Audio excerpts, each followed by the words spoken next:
Welcome, everybody. Today's episode is Haunted Haciendas, uncovering the dark secrets of Mexico's most terrifying estates. We're going to talk about two different haciendas in Mexico, and I'll also share my screen with y'all so y'all can see what they look like. But let's start off how we usually start off an episode, talking about interesting facts of Mexico or something weird, some most people don't know. One of these interesting facts is Mexico City is sinking. The huge capital sprawls out for miles, heaves with life, but many people don't know that it was actually built on a drained lake. This means that the city is constantly sinking, with some estimating that this drop is as much as 12 centimeters per year. But not quite a fun fact about Mexico if you're living in the city, but an interesting one for sure. So in other words, you think Texas has bad soil to build houses on and there's always foundation issues? Mexico City is going to be worse because it's slowly caving in on itself. This is an interesting fact for Mexico. Everyone knows this, but it's also correlates with an interesting fact for America. So, the golden eagle is Mexico's national bird. The glorious golden eagle soars all over the continental U.S. and even up to Canada. But south of the border, the majestic bird has special significance. It's Mexico's national animal and even has a place on the country's coat of arms. However, you won't spot it in much of the country, as populations only tend to get as far south as Guadalajara. So, interesting fact about that. What is America's national bird? The USA. What do you think of whenever you hear that? The great, majestic, bald eagle. You would be correct if you asked today, what is the national bird? But if you asked 2 weeks ago what the national bird was, officially, it was nothing. The U.S. officially did not have a national bird for 246 years. Senate and Congress recently added it as our national bird. I did not know this. That was an interesting fact I learned, that we, as a country, the USA, America, the soaring, majestic, bald eagle was not our national bird up until like a week and a half ago. Past that, it was nothing. We did not have a national bird, but everyone thought it was the bald eagle because it's on our coin, it's on a presidential seal, it's on anything that has to do with America. I couldn't have this knowledge and be in Congress because I would have snuck it in and been like, it's a hummingbird, it's a turkey, it's the blue jay. It would have been something weird that didn't make sense, and you would have to they would have to argue to change it back to the bald eagle. But up until a week and a half ago, America did not have a national bird. This one is interesting for me because I didn't know this, and I love TV. This would be something that I would know. Color TV was invented in Mexico. In 1963, the engineer Guillermo González Camarena saw his invention, technically called trichromatic sequential field system, change television forever, as Channel 5 aired the kids show Paraíso Infantil, Children's Paradise, in color. So next time you're admiring the detail on your 4K screen, think of me, a Mexican. Next time you see a Mexican, thank them. Be like, because of you, we have color TV. Anyways, that's enough interesting facts. Let's get on to the show. So first, ominous music. I don't have ominous music, but I have like cinematic stuff for Twitch and YouTube. I'm not very good about talking like dark and ominous. That was just a ghost swooping by. Let's start the podcast. Welcome to Mysteries and Legends. Welcome to Mysteries and Legends. Whoa, that is wrong. Oh my God, my script is wrong. Welcome to Spooky Mysteries, the podcast where we delve into the darkest corners of our Hispanic culture. Today we're going to take you on a journey to two of Mexico's most haunted haciendas, where the boundaries between reality and the paranormal are blurred. I read at like above a college grade level. My whole day at work is reading documents and training people and teaching people and reiterating what I read, and I can't read my own script. It's confusing. Get ready to uncover the sinister secrets of Misinbalm and Cholulu. I probably butchered those names. First off, the cursed town of Misnebalam, a small town located in the heart of the Yucatan Peninsula, Peninsula, Mexico, was once a thriving community built around the lucrative henequen industry, also known as green gold. At its peak around 1920, Misnebalam was home to around 170 people, families of workers who toiled day and night to harvest the precious crops. However, 10 years later, the henequen industry began to decline, and the hacienda that was the heart of the community started to crumble. The population began to dwindle, and eventually, in 2005, it was declared that there were no inhabitants left in Misnebalam. The town was left to rot, a ghostly reminder of a forgotten era. That was longer than I thought. The spark that ignited the legends. But what really happened in Misnebalam? What sparked the legend of the paranormal activity that have haunted this town for so long? The answer lies in a shocking event that took place in 1921, when the owner of the hacienda survived a brutal assassination attempt on his way to San Ignacio. His son, who was traveling with him at the time, managed to bring him back to Merida, but the culprits were never found. This event marked the beginning of the end for Misnebalam. The town was never the same again, and the seeds of terror were sown. And there goes my mouse again. My mouse, the battery's probably dying in it. I'm gonna cut this out of the podcast. Let's mark this clip right here. Boom. There it goes. We're gonna mark this clip to delete it. The tragic story of Julian. One of the heartbreaking stories to come out of Misnebalam is that of Julian, a 9-year-old boy who took his own life after being brutally abused by one of the laborers. His spirit is said to still roam the abandoned town, searching for peace. Visitors have reported sightings and cries, and an altar has been set up in his memory where people leave flowers and sweets to help his soul rest in peace. The story of Julian is a devastating reminder of the horrors that took place in Misnebalam and the consequences of unchecked evil. One of the other things that have happened there is the mysterious monk. And then there's the legend of the monk, a figure in black seen wandering the abandoned buildings, particularly the old church. Some say he's a harbinger of doom, others a restless spirit searching for redemption. The truth is, nobody knows who he is or what he wants. But one thing is certain, his presence is felt throughout the town. That is terrifying.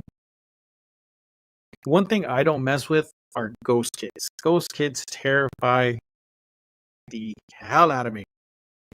So I could not go there because I'd be terrified 90% of the time. Let's look at what Misnebalam looks like. Share. What is this? I don't have professional. But we'll just share my screen. Let's see. Okay. Boom. So this is one of them. This is what the hacienda looks like. No, I won't scroll through. I should have clicked. Oh, no. I should have clicked on it. Let's stop sharing screen. Let's do window. Let's do this one. Screen one. Oh, this one. Share. Bam. So this is what it looks like. This is the entranceway to the hacienda. If you've ever been to Mexico and you see a big house with concrete pillars and a gate, 9 times out of 10, that would be considered a hacienda. And there's like properties out there, even small ones where a large property is in the main house up front, and then you got like a large expanse of land considered a hacienda. It's not, it's just a piece of property with land, but it's the entranceway. It's the grandeur entranceway that describes it. This is what it looks like. it says no pasar, don't pass. Beyond this point, there's, graffiti all over it. Let's see. Yeah. So here, this is someone exploring the abandoned buildings. This is the inside on the entranceway going from a bottom floor to an upper layer. How it's all decayed and crumbled. Like, this is no longer a livable area. This is beyond the point. And again, this is the outside of it. Yeah. This is the outside of it. Looks like a pool area. Yeah, it looks like a pool because you see the chairs here, tables, all out here in the open. But that's what these places look like nowadays.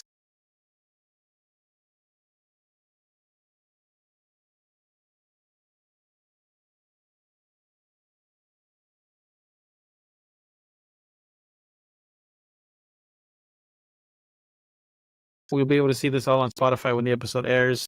I don't have it set up for TikTok because TikTok takes a lot longer. They won't give me my stream key. They want me to be a part of an agency before they give me my stream key. So that's what that looks like. It looks decrepit. Let's close these out because I don't need those up anymore. And we'll mark that page too so we can remember to delete that. Okay, I lost my spot. No, it didn't lose my spot. It scrolled down all the way. Okay, here we go. And the next thing we're going to talk about is the cursed hacienda of Cholul. But Misambal is not the only haunted hacienda in Mexico. The ex hacienda de Cancabien de Casares, I probably should double check that because that doesn't sound right. Nope, that is correct. Okay, cool. I thought it had a typo and I was just having a stroke or something. Located in the heart of Yucatan, Mexico, was once a thriving agricultural and livestock hub.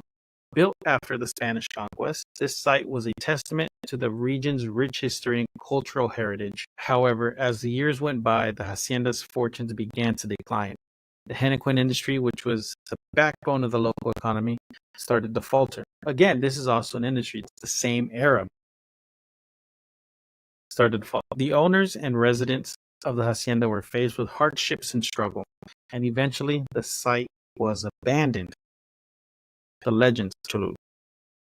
But what really happened in Cholul? What sparked the legends of paranormal activity that have haunted this place for so long?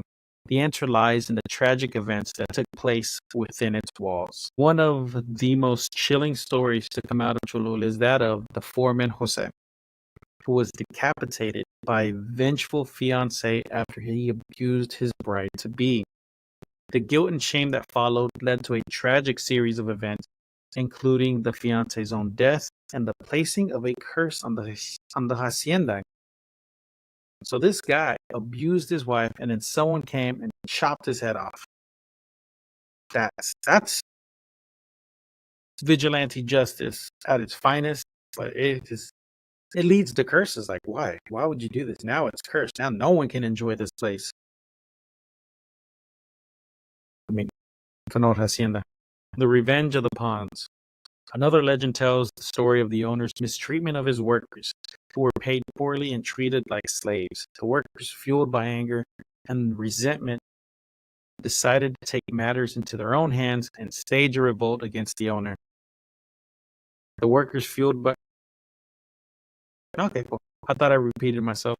The workers, fueled by anger and resentment, decided to take matters into their own hands and stage a revolt against the owners. Like I said, they designed their plan and waited for the moment when their boss arrived. After a trip he made, and he had neither both feet on the ground. So he got there. He didn't even step foot off his horse or carriage. Whatever. He was the owner of Hacienda. He was in a carriage. He had been. When the employees jumped on him, they beat him at will and without compassion. The man was left lying down and with a lot of blood spilling around him, and the employees believed that they managed to kill him.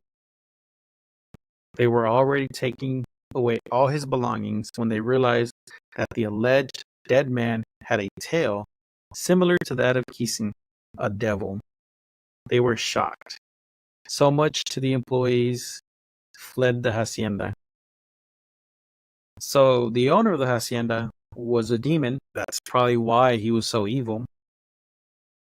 But then again, like, if I'm going to be like a cruel owner and, mistreat my employees back in the day like they were, and I know that people are religious, I'm going to have someone make me like a leather tail and I'm aware. So if someone beats me or something, the second they see it, they're going to run. That's just me because I'm crazy like that. But still, that's terrifying if that was true, if he's a real demon that owned this building and started beating people and making money. Who would have known that demons needed money? The paranormal activity surrounding this place. Today, many people claim to have experienced paranormal activity at Cholula, including feeling an extremely heavy environment, seeing shadows and apparitions, and hearing inexplicable noises. Others have reported being pushed, feeling like someone is watching them, and experiencing unexplained cold spots. The legend of Cholula are a testament to the enduring power of the paranormal. So no matter how long it has been since anything has happened, these stories will always stay on and continue on. That wasn't that long. Okay, well, let me show you pictures of it too. Again, if you're on Twitch and YouTube, and whenever you see this on Spotify, you're going to see what I'm talking about. And pull up the screen. I wish I had it set up for TikTok, but again, TikTok will not let me share my screen here unless I'm working with an ad agency or with a creator's agency. And two things. I am not a big enough content creator to have an agency sign me. And I just saw like another TikToker that ended up trading agencies. So he dropped his manager, joined another agency, and was supposed to make a big Peacock deal. The streaming channel Peacock.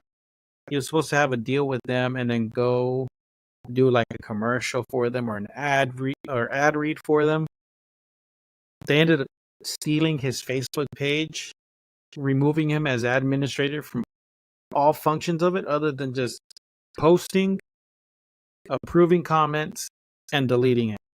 So he reached out to a scam consultant, like someone who has a background in scammers, who's worked with the DoD and who knows how to, what to do in these situations. And they told him, hey, you have the access to still delete your channel. That's the only thing you can do is just delete your channel because they already have access to it. So he downloaded all his financial records off of there and deleted it. So I don't think I want to join a creator agency until A, I'm big enough for them to come looking for me, and B, I would have to do all the research I can. I'd probably reach out to Shining Nathan. I'd probably reach out to Latinos Against Spooky Shit and see who they trust, what they know about it, and just talk to them about it. Make sure to like too. If you get more likes, I get more people. But let's see what this looks like. Share my screen. Boom. I want screen. So again, this is the screen. If you're not watching this live on YouTube, Twitch, or wherever else it's gonna be streaming, it's for some reason it didn't want to do Facebook. I don't know why. It just doesn't want me to stream on the Facebook page. It says it doesn't exist. So this is what it looks like. This picture that they showed is terrifying. It looks haunted. But that's also the way they took the picture. I'm pretty sure if they took the picture with bright light, some color on there, it probably just looked like an abandoned building. But this looks like a haunted picture. Nope, never mind. Even in the daylight, it still looks haunted. You can thank Alejandro Lira, the photographer, for this on Facebook or Instagram. There's this Instagram page right here at the bottom. I'm pretty sure this is probably what he does is go to these haunted locations and take pictures there. This is from Carlos ACV30 on Instagram. And this is another picture of the hacienda, a low swooping angle to the front. You know what I've noticed? No one's taking pictures from the inside. Everyone's taking pictures from the outside or around the back, but no one's gone inside. I'm pretty sure with the crying demon child, a demon that used to own the hacienda, and oh yeah, that's about it. The monk was in the other building. I wouldn't want to go inside either. That's terrifying. So, stop sharing. Go back over here. So, I don't want to end it here because it's a short, it'll only be less than 30 minutes. So, what I'm going to do now is something I don't really do.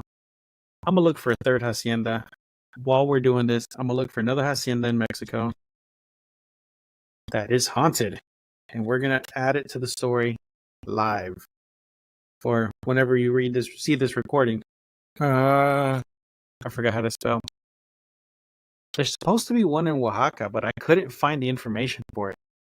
It just kept saying Haunted Hacienda, Oaxaca, but there was nothing about it. It's just pulling up video games because there is one in Call of Duty. Okay, here's one. Bam, found it. So.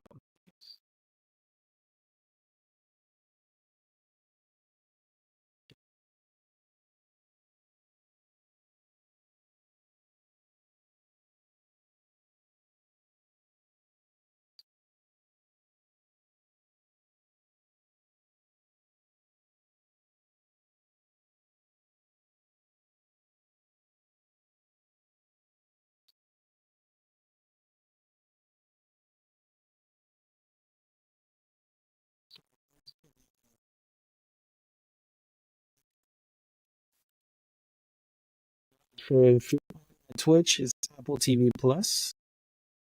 Let's view the details of that. Oh, it's a campaign. Should I start that campaign? Oh no, it's a free campaign. Cool. If y'all want to do this, y'all can. If you're on Twitch and you join my Twitch, you'll get a reward. Purchase one subscription, new recurring subscription, or gift subscriptions to participate in channels when the streamer is live and streaming within any category. Find your earned rewards by visiting your drops inventory. So it should already be opened. So that's cool. It says I'm live, but there's no video. Let's go to creator dashboard. That's always the one that helps the most. Okay, I'm live. Manage stream. There we go. This eats a lot of bandwidth too, but it's going to show me. It's not showing me. Okay, this is troubling. Don't have anywhere to check. Oh well. I'm just going to have to deal with it, I guess. That's what restreams are for. So everything gets saved, set aside. I'll merge the videos together and I'll restream it on Wednesday on YouTube, Facebook, and Twitch. Maybe Instagram too. But yeah, we'll just have to do that. We're just gonna have to trust that it's working. So I'm gonna have to start reading over again. In the city of Tuolancingo, there is a legend that practically all locals have heard at least once. That of the haunted Hacienda de Ixcuitlan, also known as Hacienda del Pomar, which supposedly belonged to an evil and powerful man with a disturbing taste. It is located on the Tuolancingo-Huatepec Highway. And in addition to being the home of the famous Pomar cider, which is sold all over the country, and especially during the Christmas season, this hacienda in Hidalgo is the source of countless horrors and legends. The haunting legend of the Hacienda de Pomar. The story goes that the owner of the house was a man named Panfilio Garcia Otamendi, owner of several haciendas throughout the country. He had a son and a daughter, and one of the greatest concerns was their future marriages, because also whoever they married would potentially inherit part of his land, or he'd give it away as a gift for their marriage, which was a common practice back then. Yeah, all my settings got messed up. Mark this page too. It's not gonna let. Oh, I can't mark anything now. Oh no, yeah, it's live recording too. That's fine. That's fine. We'll deal with it later. If not, I'm gonna have to record it again and again. I don't want to do that.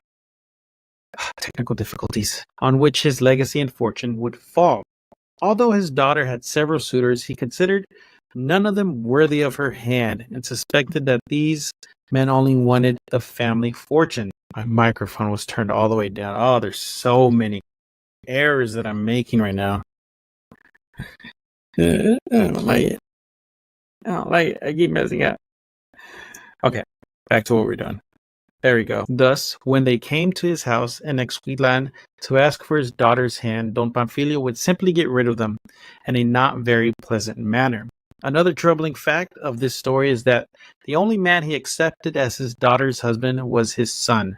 So he married them, just like the Targaryens, but in Tulancingo. So he was like, the only suitor suitable is your brother. No, it would be like somebody else. Like, not family. But again, it's Mexico, so it probably would have been a cousin or something.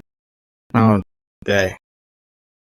Depends on what part of Mexico you're from. It's the Alabama. It is said that Don Panfilio was such a wicked man that the land itself rejected him when he passed, literally. Meanwhile, the man's fortune was buried somewhere in the Hacienda del Pomar, and until now, no one has ever found it. I say we take a trip and we look for it for ourselves. From the legend of Don Panfilio came others that marked the historic house as a haunted mansion. It was built in 1868 according to the inscriptions at the entrance. It was not finished until 1908. The Art Nouveau decoration of the house helps to keep alive the cursed air of this place, with angels, cherubs, and carved faces. So it's a creepy looking house to begin with. Eventually, someone had the brilliant idea of turning the historic mansion into a house of terror for 50 pesos. When this article was written, 50 pesos was $2.50. You could go through each of its rooms decorated to honor a classic horror movie. There was a room inspired by The Exorcist, a hallway where you were chased by Jason Voorhees lookalike, and other attractions. Today, the Hacienda del Pomar remains a landmark in Tulancingo that, along with Cerro de Yolo and the alleged subway tunnels, is one of the most famous haunted places in the region. That is terrifying. And again, I'm going to show you what that looks like. You won't be able to see it on TikTok, but you'll be able to see it on Twitch, YouTube, and Spotify when the episode airs. So we're going to share the screen. Go here, share. So this is what it looks like. It looks like the house on the famous house in America. My mind just went blank. They made like 18 movies out of it. It's a big house. The guy went crazy, killed his family. It's in Connecticut? No, it's up there. It's somewhere where like Stephen King lives. Everyone knows what it is. It's a haunted house. Guy went crazy, heard voices, killed his family, had a shotgun. I know the story. This is what I do. This is what I read. Amityville. Thank you. I would have lost my mind. That's what this looks like. It looks like the Amityville house, but in Mexico. I think I need new batteries for my mouse because it just gave out again. Yeah, it did. Settings. There it goes. So yeah, that's what this looks like. It looks terrifying. There's another picture, but it's the same thing. Stop sharing. We'll go back. Thank you. And I think, it flashed again. Oh, I don't like that it flashed again. I'm having so many technical issues on It's recording here. So let's officially end the podcast because this is going to drive me insane that it's not working. Adjust my screen. There you go. All the way down to the bottom. There it goes. So I don't like the way that looks. Make it whiter. And I'm not going to get off right now. I'm just, this is just the end of the podcast. So after this, I'm still going to keep recording so I can find more. So I can find next week's topic. And I'll probably reach out to the other content creators that I'm looking at to see if they want to. One of them was on here, actually, but that's a different podcast. I got 2 different podcasts that I'm trying to talk into doing this with me. So let's do the official ending. Creepy. Thanks for joining me on this journey into the unknown. If you want more episodes like this, don't forget to subscribe and share with your friends. And remember, stay spooky, my friends.